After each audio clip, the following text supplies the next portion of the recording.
Hi guys, good evening. Now is December 26, 2024 Thursday.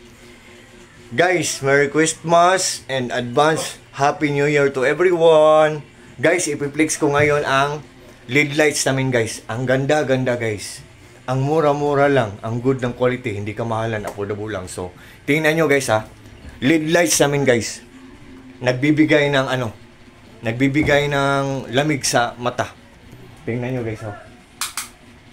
Merry Christmas to everyone. Tingnan nyo ang mga LED lights namin. Oh, nandyan sa likod sa TV namin inilagay. Tingnan nyo guys oh. So yan guys, kung naghahanap kayo guys, I hope na mag-trust kayo sa product ng Yellow Basket ko guys. Kasi kung sa akin kayo mag-order, for sure hindi kayo mabubudol, for sure hindi kayo may scam. Kasi proven and tested na to kasi ginagamit na namin eh. So ayan guys, so I hope na mag-trust kayo sa akin. And sa lahat ng mga taong nag-trust sa akin palagi, for sure naman siguro hindi kayo nabubudol, hindi kayo na-scam. Kasi legit talaga ang gamit ng mga TikTok. Kasi halos ng mga gamit namin dito sa bahay galing lang sa TikTok guys. So LED lights guys ha, nandyan sa Yellow Basket guys. So yan, tingnan nyo guys oh. Yan. Yan. Oh. Yan guys. Oh.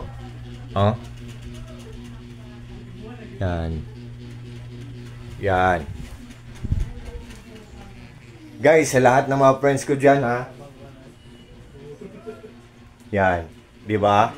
So, sa lahat ng mga friends ko diyan, sa lahat ng mga followers ko, sa lahat ng mga supporters ko, sa lahat ng mga taong nag-trust sa akin, especially na sa mga taong walang sawang nagwa-watch sa mga short videos ko, especially na sa mga taong walang sawang nagjo-join sa live ko everyday sa TikTok ko, at sa lahat ng mga kakoglops ko sa Cory Lovers Philippines. Thank you so much to everyone. Maraming salamat po sa inyong lahat at take care po tayong lahat. And God bless po sa ating lahat, or God bless us all. That's all. Good evening. Once again, Merry Christmas and advance Happy New Year to everyone, especially kay TikTok. Bye-bye.